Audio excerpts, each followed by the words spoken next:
Em sua passagem pela Paraíba, o ministro da Saúde, Luiz Henrique Mandetta, revelou que na próxima quinta-feira será publicada no Diário Oficial da União uma resolução permitindo que as unidades básicas de saúde, onde são realizados procedimentos de atenção básica, fiquem abertas até 10 da noite. Estou adiantando aqui na Paraíba, mas falta só homologar com o Conselho Nacional de Secretários Municipais. A gente deve homologar isso na quinta-feira dessa semana e aí emitir a portaria. Isso já é um início de reorganização. O passo 2 é a regionalização. E isso é para todo o território nacional, não é somente para a Paraíba. Depois nós temos um segundo gargalo, que são os exames de especialidade, que afeta também a Paraíba, que a pessoa tem uma boa entrada na atenção básica, mas na hora de fechar o diagnóstico tem dificuldade com endoscopia, colonoscopia, enfim, com os exames de especialidade. Esse nós estamos ainda dimensionando e você fazendo a porta de entrada da atenção básica, aumentando as especialidades, nós vamos fechar diagnósticos mais precoces. E aí a gente espera que a rede hospitalar possa receber, embora mais pacientes, mas de um nível de complexidade menor. Os nossos pacientes estão chegando nos hospitais com metástase, com estágios avançados da doença. Então você pega a mortalidade nos hospitais brasileiros, ela aumenta. O cidadão tem uma hérnia. Bom, ninguém consegue fazer a cirurgia, ele convive com aquela hérnia até o dia que aquela hérnia estrangula e torna-se um abdômen agudo, um paciente extremamente grave. Ele chega no hospital, tem que operar de emergência. Então a gente precisa dar condições que esse sistema ande. Primeira, atenção básica. Segunda, exames complementares, que aí entram as ressonâncias, tomografias, ultrassons, colonoscopias. E terceira, chegarmos então diagnóstico fechado nas terapias. O ministro passou quase todo o dia de ontem aqui na Paraíba, esteve em João Pessoa pela manhã, Campina Grande e Patos à tarde. Ele também falou de outras mudanças que devem ocorrer na regulação do atendimento. As prefeituras agora vão poder dividir a carga horária de 40 horas. Com isso, podem contratar 2 equipes, com 20 horas para cada. Você deixando 20 horas, a gente acredita que você vai conseguir com que as prefeituras possam ter margem para negociar com aqueles trabalhadores que querem fazer 20 ou que querem fazer 2 vínculos, fazem as 40 horas. Depois dando uma maleabilidade para eles organizarem um horário e colocando critérios para que, se eles organizarem o horário de uma maneira que eles permaneçam abertos até um horário que atenda a classe trabalhadora, eles possam ter um custeio muito melhor. Isso é uma rearrumação primeira. A segunda é a regionalização. A gente vê muitas cidades, quando municipalizou a saúde, muitas cidades com capacidade de comprar muito reduzida. Quer dizer, uma cidade de 8 mil, de 10 mil habitantes compra, sei lá, 5 mil frascos de soro. Uma cidade de 500 mil habitantes, ela compra muito mais. Então o preço é muito assimétrico. Se a gente aglutinar no país com áreas de distritos sanitários de 300, de 400 até 500 mil habitantes, dar personalidade jurídica para que eles possam comprar em escala, eu acredito que o Brasil, com a faixa de 400 a 500 distritos sanitários, secções regionais, a gente consegue montar um sistema muito mais rápido, muito mais inteligente e com uma performance de gestão muito maior. E isso vai começar, essa reorganização, pela atenção básica. E ontem a gente trouxe a informação de uma portaria do governo federal de 14 de março deste ano, que suspendeu a transferência de incentivos financeiros de 6 municípios paraibanos, inclusive João Pessoa. O bloqueio se deu por conta da falta de informações desses municípios que não enviaram os dados na produção de atenção básica para o Sistema de Informações de Saúde para Atenção Básica, o SISAB. Os gestores de Bahia, Monte Oreb, Catolé do Rocha, Parari, Bonito e Santa Fé deixaram de encaminhar os dados referentes aos meses de outubro, novembro e dezembro do ano passado. Foram suspensas as transferências para os programas de agente comunitário de saúde, equipes de saúde da família, equipes de saúde bucal e núcleos ampliados de saúde na família e atenção básica. O ministro Mandetta, da Saúde, confirmou a suspensão dessas verbas. Tem que prestar conta porque é a responsabilidade do prefeito, do secretário municipal, do Conselho Municipal de Saúde, da Câmara de Vereadores, é prestar conta. O dinheiro público não pertence ao governo federal, ao Estado, a ninguém. Pertence à sociedade. Não existe dinheiro público. É o dinheiro que eles pegam da gente, ou por impostos, ou fazendo dívidas em nosso nome. Então tem que prestar conta, se não presta conta, os recursos têm que ser cortados.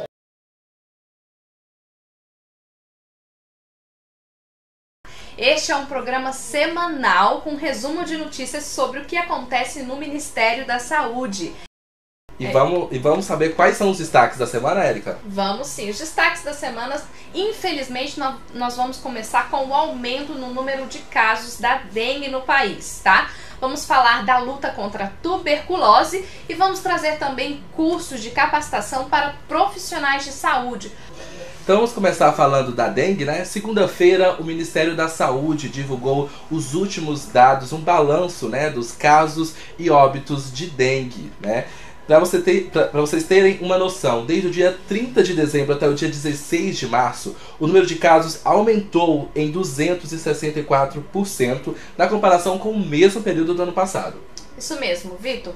Olha só, isso significa, gente, um aumento nas primeiras 11 semanas do ano, né? No ano passado foram notificados neste período 62 mil casos de dengue, contra, pasmem, 229 mil casos este ano.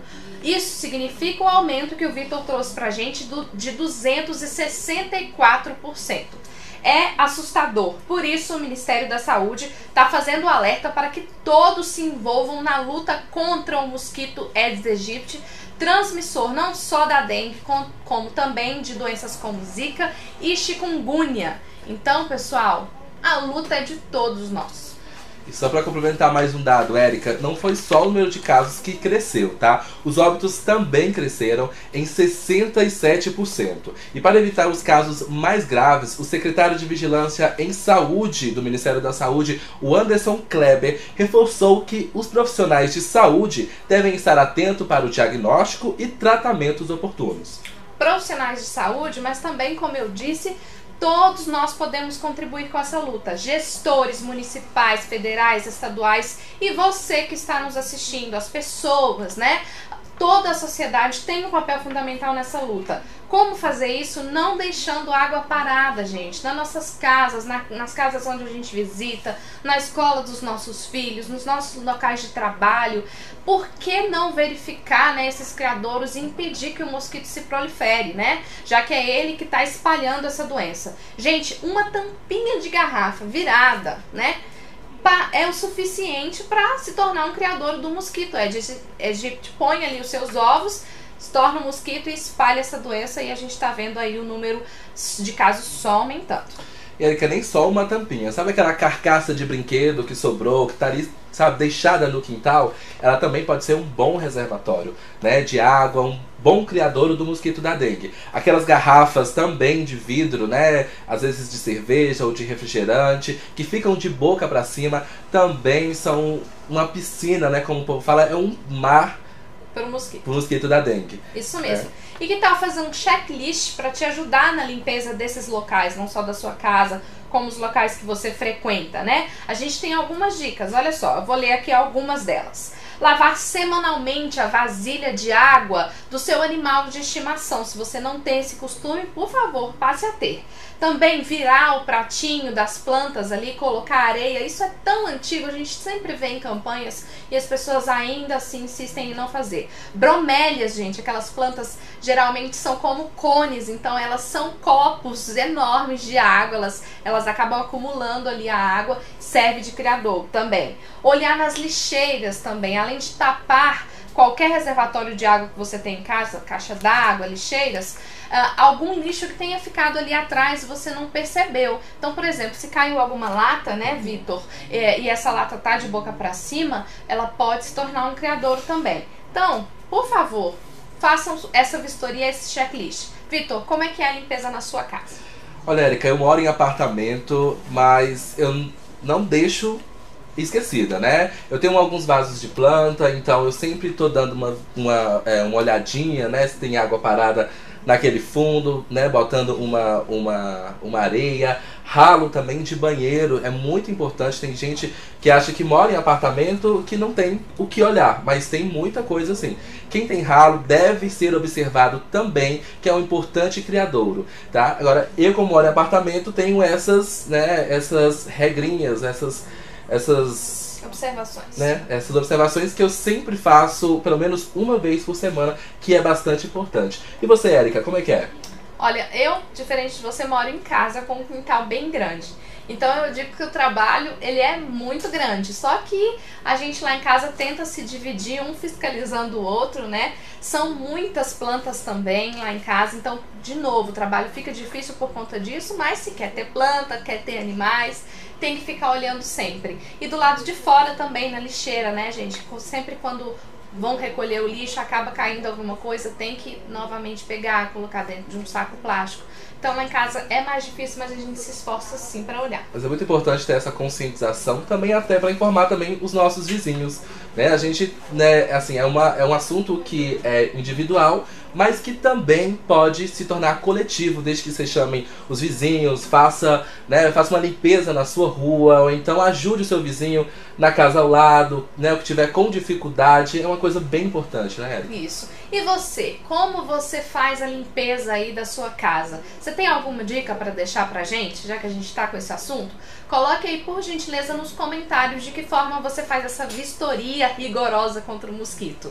E tem hashtag também, não tem, Vitor? É isso aí, Érica. Gente, agora mais uma hashtag. Vamos usar agora todos contra o mosquito, tá? Vamos deixar aí as suas observações, as suas dicas, o que você faz na sua casa, que no final a gente vai dar uma lida, tá? Agora vamos falar de um outro assunto que também merece bastante atenção, tá? A tuberculose. Na semana passada, o último dia 24 de março, foi o Dia Mundial de Luta contra a Tuberculose. Em 2018, foram registrados 72,8 mil casos novos da doença no país. Em 2017, foram registrados 4.534 mortes. Olha só, e o sintoma mais comum da tuberculose pulmonar, porque a tuberculose ela pode atingir vários órgãos, mas o mais comum é a tuberculose pulmonar. E o sintoma, gente, é a tosse seca por mais de 3 semanas. Está tossindo ou conhece alguém que esteja tossindo bastante por 3 semanas? Vá imediatamente à unidade de saúde. Você precisa se consultar com o médico. Gente, isso é muito importante. O diagnóstico precoce e o início do tratamento adequado o quanto antes podem garantir a cura. Tuberculose tem cura sim, gente. Lembrando que o tratamento deve ser seguido de forma rigorosa, não pode ser abandonado, tá?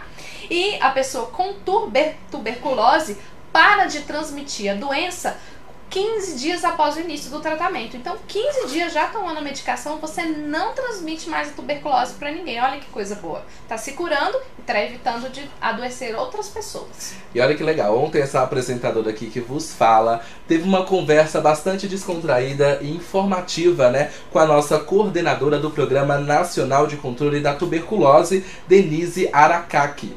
Tirando dúvidas da população e de profissionais de saúde. Érica, conta pra gente como foi esse papo. Olha, foi uma live que há muito tempo a gente não tinha, porque a gente não conseguiu nem responder todas as perguntas vindas. Imagina. Quase que totalmente dos profissionais de saúde. A gente até agradece as pessoas que participaram. Mas assim, apesar de terem sido perguntas de profissionais, a gente conseguiu responder também para pessoas leigas, né? Para a população que não é profissional de saúde poder entender que a tuberculose tem cura, que os medicamentos são disponibilizados no SUS, que não se vendem em outras farmácias, por exemplo, que atinge outros órgãos, mas que é preciso ter cuidado. A gente falou um pouquinho de prevenção, né? Então, olha, gente, quem perdeu esse papo, não se preocupe, a live foi ao vivo, né? Como o próprio nome diz, mas o vídeo fica salvo no Facebook do Ministério da Saúde e você pode acessar a qualquer momento. Quando a gente terminar aqui o programa, pode rolar aí um pouquinho no Facebook, né? As informações que você vai encontrar essa conversa com a doutora Denise Aracaki. É muito importante que vocês vejam, pois a informação é uma das principais armas que você tem, né, para beneficiar o tratamento, né, da população e para diagnosticar também a doença, tá? E Érica, você sabia que a vacina BCG é a primeira vacina do calendário nacional e que ela é para a prevenção da tuberculose? Eu sabia da vacina, mas fiquei tendo mais detalhes ontem. E o Ministério da Saúde tem uma nova orientação. Sabe aquela marquinha que se tem no braço? Se eu não me engano, é no braço direito, esquerdo? Uhum. Sou meio confuso quanto a isso. Sabe aquela marquinha? Isso não significa realmente. Isso não significa que você não tenha tomado a vacina, tá? Hoje o Ministério da Saúde tem a recomendação de que, aparecendo essa marquinha ou não, você tomou a vacina. Está imunizado, Está né? imunizado. Olha só, Vitor e eu, que tomamos há alguns anos, né, temos a cicatriz porque a vacina antigamente provocava essa cicatriz. Desde 2009, essa vacina foi reformulada, ela continua imunizando contra a tuberculose, mas ela nem sempre deixa cicatriz.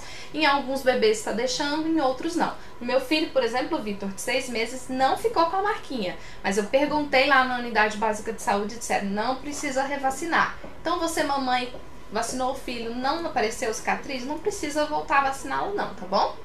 Está protegido. Fica a dica. E vamos a um giro de notícias aqui, porque o Ministério da Saúde disponibilizou para parlamentares a cartilha para a apresentação de propostas ao Ministério da Saúde de 2019. O documento, gente, traz orientações para ajudar os parlamentares para agilizar a liberação de recursos, apresentar o planejamento e execução de projetos. Esse documento está disponível no portal saude.gov.br. Nesta semana também o ministro da Saúde, Luiz Henrique Mandetta, foi à Paraíba, né, visitar municípios e liberou 27,7 milhões de reais para ampliar a assistência à saúde da população de 52 municípios paraibanos. Esses recursos eles vão ser utilizados para ampliação do SAMU 92, habilitação de centro especializado em reabilitação, serão destinados à assistência oncológica e também à criação de leitos de UTI e combate a endemias. Isso.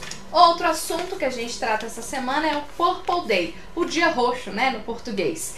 Ele trata da conscientização sobre a epilepsia. O blog da saúde traz uma história linda de uma família que tem um caso, né, de epilepsia, mas que convive muito bem com essa doença, por que não? É possível. Além disso, o médico especializado em cirurgia epilética, né, de epilepsia, professor Roger Walls, do Hospital Universitário da Universidade Federal de Santa Catarina, deu algumas dicas e também falou sobre o tratamento. Pessoal, para vocês entenderem, por exemplo, quando vocês encontrarem, né, presenciarem alguém com uma crise epilética, o que você deve fazer? Um exemplo é retirar os objetos de perto dessa pessoa para não machucar, né? Porque a pessoa acaba se debatendo. Também tirar pulseira, relógio, brincos, né? Óculos, para essa pessoa não se machucar. É bom deixar a pessoa de lado para evitar que ela se engasgue com a própria saliva, porque eles salivam. Levantar o queixo da pessoa também para facilitar a passagem do ar. Essa e outras dicas podem ser vistas lá na reportagem especial do blog da saúde. É só acessar blog.saude.gov.br. E vocês já devem ter escutado aqui no Saúde em Pauta sobre o projeto Melhorando a Segurança do Paciente em Larga Escala no Brasil. Saibam que ele está gerando bons resultados, tá? Em 1 ano e meio, Érica, foram evitadas mais de 1.700 infecções hospitalares e 558 mortes, tá? O projeto incentiva a adoção de novos hábitos e cuidados por pacientes e profissionais de saúde em UTIs de 119 hospitais públicos do país. E chegou a hora da gente falar especialmente para os profissionais de saúde dos cursos da UnaSUS, a Universidade do SUS, né? Olha só, oftalmologia na atenção básica é um curso que está disponível, né? Também tem um curso de prevenção e manejo de pacientes oncológicos na atenção primária à saúde. Este tem carga horária de 30 horas. Esses cursos são à distância, gente. Todo mundo pode fazer de qualquer lugar do país. Bem fácil, né, Érica? Também temos a 4ª edição do curso Acidentes Tóxicos por Animais Peçonhentos, que está com inscrições abertas até o dia 3 de abril. Outro curso também que está bastante concorrido, tem bastante acesso, é o de doenças infecto-contagiosas na atenção básica, tá? O curso tem carga horária de 60 horas e aborda temas referentes a tratamento, prevenção e controle das principais enfermidades infecto-contagiosas prevalentes no Brasil. É isso aí.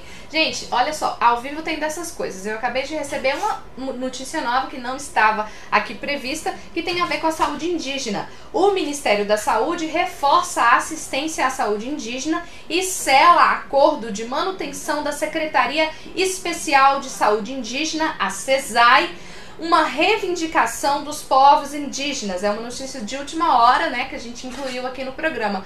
Alguns representantes indígenas, né, estiveram aqui hoje em reunião com o ministro Luiz Henrique Mandetta e ele então firmou a continuação da Secretaria de Saúde Indígena, SESAI. Deixa seu like, se inscreva e ative as notificações. Até a próxima!